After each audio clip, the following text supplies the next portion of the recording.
Okay, so like Diane said, my name is Jennifer Soto, and February 9th was actually my 21st anniversary with the Pampered Chef. So I'm going to talk a little bit about best practices for the new season. And I promise I'm going to try and talk slow. I'm a fast talker, so I'm going to try and talk slow. So whether this is your first change of seasons or your 40th plus, this process is pretty much the same across the board. So I'm going to share some top tips to help you make a smooth transition so that you can have the most amazing spring, fall selling season every time. So we're going to start with practical first, okay? And that's Consultant's Corner. Consultant's Corner is chock full of everything that you need to be ready for any season at any time. So you want to stop by the monthly focus each month on the first of the month. So not just when it falls on a Monday, but like the first fall on a Friday this time. And then on Mondays, you want to stop by the weekly action plan. And that's going to help you to be ready for each week and then each month. And Pampered Chef always focuses, our home office always focuses on what's relevant and what's trending and what's going to help you have the most success. But to specifically be ready for spring, you want to head to the training and resources tab on Consultant's Corner and click the new Spring Summer Resource Guide link. Okay, it's called Spring Summer Resource Guide. Okay, when you get to that link, every word or phrase that is in blue is a link. Okay, so you want to start at the top and click through each link. You're going to watch, you're going to read, you may download. It's going to cover every single aspect of every single topic you could possibly need to be the most educated consultant on spring. You definitely want to set aside time to work through each individual resource. It's perfect to do during downtime or in carpool line waiting time or while your kids are at their activities. This is the perfect time to fit in those nooks and crannies. Maybe when you're thinking you might want to binge on Netflix, this is the perfect time to go through this. The next thing you want to do is practice the recipes, and you'll find all of the new recipes in that link. But this is the fun part.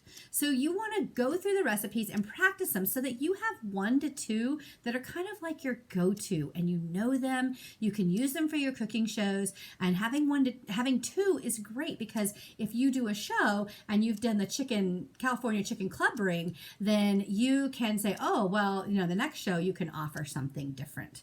I just did the Mediterranean chicken bowls, and they are amazing if you've got the quick cooker. And speaking of which, if you don't have the quick cooker, it is on our supply order for half price. Okay, you don't even have to host a show or anything. You can just get it half off.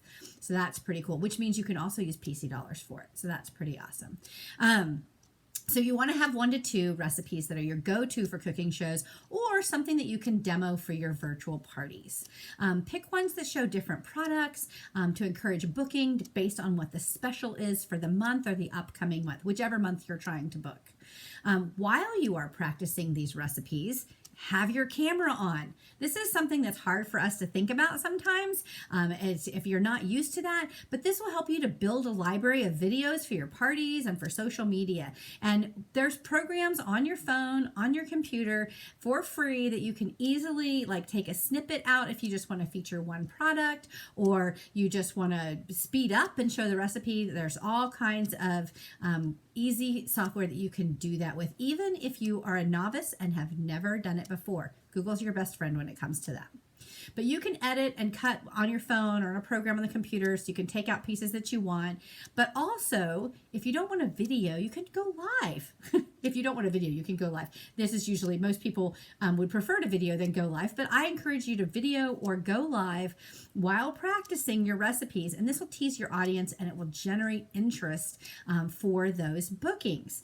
I give my team a challenge to go live 3 days in a row, either demoing a new product or just doing something small. This will generate interest and it will draw people to you, and they're going to want to see more. You'll also gain confidence, and so you'll feel confident doing it more. Using Facebook and Instagram stories is a great way to highlight the process of doing a new recipe or showing a new product or technique, and you can do that with or without video. But when you're practicing those recipes, double up on your time. Don't just practice the recipes. Go ahead and take pictures, take video, so that you're getting a twofer there. Speaking of social media, download all of the new images in our marketing images library. And if at a minimum, download your favorite 5 to 10. You can have them on your phone or you can have them on your computer so that it's easy to access right when you want it. Okay. You can share videos direct from the YouTube page on Consultants Corner. You can share them direct to, say, your YouTube. You can share them to your YouTube page. There's no downloading necessary. And don't forget, on marketing imagery, there's the new category for the monthly focus, and that has great relevant images that are curated for each month. Okay. Another thing that you want to do is you want to take a look at all of your party scripts and templates that you're using for your virtual parties or even your outlines for your in-person parties, and you want to update them. Add in the new images. If you're doing save the dates for your, invites, make sure you update them with the newest images and download the cover photos so that you're ready and fresh and relevant. You definitely want to refresh your virtual party script. Things that you want to consider are if you have prices in anything, you want to double check your prices against the new catalog. Products that might be retired, you want to make sure you take those out of your script, and you want to make sure that you add in our new products, okay? They'll fit into the stories that you're already telling really easily. And then, of course, recipes. People are coming back to your shows again and again and again, and you want to have new recipes to show them as well. So revisit the themes that have been refreshed. For example, Prep Ahead. It has been refreshed for this season, and so you definitely want to revisit that. The next thing you want to do is make sure you get your calendar ready. Now, you already may know when you're able to do shows. You may have that highlighted on your calendar, but you want to consider when your guests and your potential hosts are going to be available. So the first thing you want to do is take a look at what's going on in your area. For example, I live on the Gulf Coast, and right now it's Mardi Gras season. Last Saturday we had a parade in my little town, and today is the parade in Pensacola. And there's going to be a ball tonight with Mardi Gras activities going on every day until Wednesday. So I need to know that, because when I'm thinking about parties or doing a virtual party, a lot of the people in my area might be caught up in the Mardi Gras activities. And I definitely should not schedule a party in an area town where that parade is going. So if last Saturday I had tried to schedule a party on the island, it would have been a no-go, because nobody would have been able to get there if they were even considering going. So besides that, I wanted to be at the parade too. So, but another thing is to consider that just a summary for that is know when things are going on. If you have festivals or things that are going on in your area, you definitely want to know about that. You also want to know when spring break is. We have 3 different counties in my area, and whether you have kids or in school or not, you want to know what the different spring breaks are, because if you're trying to book a show in a school district that has spring break, it might not be as successful as if you hosted it the week before or the week after. Okay. And your host and your guests will consider that. They'll be very happy that you're considerate of that. So I write all those things on my calendar so I know when their friends are going to be in town or not, because sometimes they don't even consider that. Other things to consider as far as the school calendar is concerned is prom, graduation, and any other major events that you might be having going on. You also don't want to forget holidays. Easter's coming up, and that means Lent. And so Lent starts right after Mardi Gras. And so Fridays you might have a host or a lot of people that are attending a show that would prefer a meatless option. And so if you're cognizant of that and you're aware of what's going on, then that's going to help in the booking process, but it's also going to help you be relevant and considerate of your guests, and they'll appreciate that. All right, Memorial Day also, don't forget about that. That's in May, but you definitely want to consider that, because a lot of times a Friday night before a 3-day weekend is not necessarily the best time to host a party. So noting these things in your calendar is going to help you navigate booking so that you can avoid cancellations, and especially last-minute cancellations. All right, so you also want to get your paperwork ready. The first party of the season tends to be nerve-wracking if you're not prepared. One time I showed up with old catalogs. It was a party on the first of the month, and no lie, it happened. Don't let that happen to you. You want to make sure that you order supplies and make sure that you are using the current catalog and the current mini when you're out and about talking to people. Make your host packets right now or update them. I like to make a big bunch of host packets. Sometimes I leave the catalogs out, especially as I get towards the end of a season, so that I can easily throw in the new catalogs. Update your show binder with new materials. I always check for the flyers to see if they've updated anything and have them in my little show binder. Prep your master catalog. Now, this is something some consultants do, and this is more in the line for, say, a cooking party, but a master catalog has your power tools marked. So you might have sticky tabs down the side where you have all the major power tools considered. So like your cookware and your rock crock and your quick cooker, and those things might be marked with a brightly colored, with a brightly colored sticky tab so that you can easily find them. Another thing that I do is I add a sticky note. I add a little sticky flag right next to the item where the 60% with the 60% off price in it. So we know the specials from now through May. So I might write April 60% and then write the price, or April and then write the 60% off price right next to the double burner grill pan, so that when I'm talking about it, I don't have to do math on my head or memorize anything. I can just talk about it right then. And then also, I think I might sneeze. Hold on. Okay.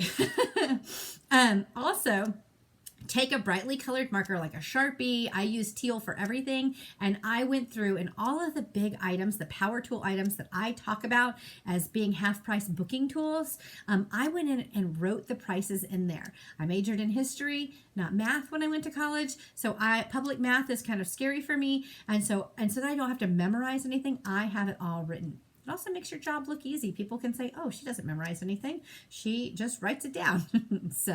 But that way you are prepared and you can talk about those items without skipping a beat. Another thing I do is I put a sticky note on the front of the catalog, and that outlines how I'm going to talk about the host benefits. That way, when I'm at a party and I say, pick up your catalog, take a look at the back side, and I'm showing them the back side of my catalog, then I've got the notes that I'm looking at right there on the front that outline the host benefits, okay?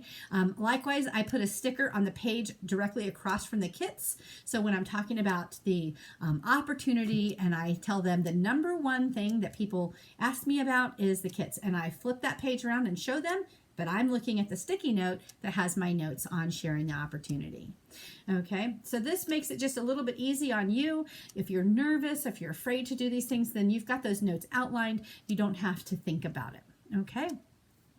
Highlight or flag anything else that you want to feature. And so I keep a little tags in my bag so that if I think of something, like when I get to the show, oh, I forgot to mark that, I can mark it. If you have leftover catalogs from last season, don't toss them out. There's so many places that you can leave them and hand them out to everybody. Just add a label on there telling them to contact you for the latest catalog. I love to include my social media links on my labels, and I might say something like, follow me online for the most up-to-date product info. You can leave them at the hair salon, the doctor's office. You can pass them out like water at the vendor events. People love to take stuff at the vendor events. Give a catalog to everybody. Here's another good tip. So get a shower bucket, like one of those things that has the suction cups on there, and keep it in your car. Okay, and so this is something that would like hold shampoo in your shower and you suction cup it to the wall. But keep one in your car, and then when you park, stick it to your back window and toss all those old catalogs in there. Put a note or a label on there that says free, take one. Okay, people will stop, walk by your car in the parking lot, and they'll take one, and then they'll potentially contact you or follow you or whatever if you've got your label online. So that's another way you can utilize those. All right, so that is all practical stuff to get yourself ready so that you can easily do the most important part, which is book, sell, and recruit. So the reason that you want to have all those practical things done is that when you know the products and you're excited about the products, people are going to want to book with people who are excited, and they're going to want to book with people who know what they're doing. When you know the themes that we offer and you're excited about different recipes, people are going to want to share that excitement with their friends. And when you make your job look easy and profitable, people are going to feel confident in giving it a try. So following those practical steps are going to lead to more bookings, sales, and recruits. Now, speaking of recruits, we want to chat just one quick minute about the amazing new consultant promotion announced yesterday. I know you guys are so excited about it. The buzz has been all over my Facebook page. And if you didn't hear about it, here are the details. The spring kit replaces the smallest kit, the $109 kit, for March only. This spring kit is $39 and has a $140 value with products and paperwork that come in the kit. The kit has the breakfast sandwich maker, the microwave pasta cooker, the microwave cozy set, the veggie strip maker, 25 catalogs and other paperwork, plus 90 days free to the website, and they get access to the new consultant rewards program, which is amazing. Plus, as if we needed something else, the bonus this month, the new consultant signing bonus this month, is that when they submit their first $500 in their first 30 days, they get 50 Pampered Chef dollars. And then when they submit an additional 100, when they submit 1250, so when they get that additional $750, they will get an additional $100 in their first 30 days. This is on top of their regular new consultant rewards. So if they submit $1250 in their first 30 days, they could earn at least $250 in PC dollars, okay? And that could buy a lot of new products. So who should you share this with? My question is, who shouldn't you share this with? First and foremost, think about your past hosts. So those are people with a lot of products, or they already love Pampered Chef. Think about former consultants, somebody who already has a kit and maybe they are not selling anymore. Maybe they just had a change in their life. This would be a perfect thing to come back to. Maybe somebody who needs to make money right away and they don't have a huge amount of money to invest in a starter kit. This is a great opportunity. Think about your people who are on social media and who are posting and doing videos and they're just on there all the time. They would be perfect for this. Think about somebody young. Think about somebody older. Okay, I have a good friend who's considering coming back to the business, and she's my age, which I'm 48. And so she's my age. Her kids are gone. She needs something that just kind of fills her time and is virtual. Okay. Think about somebody who doesn't have any room for products. Maybe they don't want to sign up because they're like, I don't have any room for products. Singles, married, kids, no kids. You get my drift. This is a fantastic opportunity for everybody. So the last thing that you need to know to have a great spring is to revisit your goals. And I would be remiss if I didn't take a minute to just touch on goals. First of all, Disney. Are you on the right path that you want to be on, or are you not? How do you fix yourself? It's definitely not too late. You want to take a look at your goals, revisit them, and reassess and make changes as necessary. What about your income? Do you have enough shows on your calendar to get the income that you're desiring? How many shows do you want? How many people would you like to add to your teams that will help you achieve your goals or help you impact the most amount of people that you can? Also, don't forget about conference. Conference is going to be at the end of July, and you want to ask your director for more information about this, but it is easier to attend if you start planning right now. And the last thing is seek out training. I'm so glad that you're listening to this call because this is how you get better. If you want to get better at anything you do, you have to continually learn. And so you want to get training from anywhere and everywhere that people are offering valuable training. Seek out personal development to ensure that your life experience is one that helps you and continues to help others. And if you put all of this together in a big package and tie it up with a bow, then you're going to have an amazing spring. And that's it. That's all I have.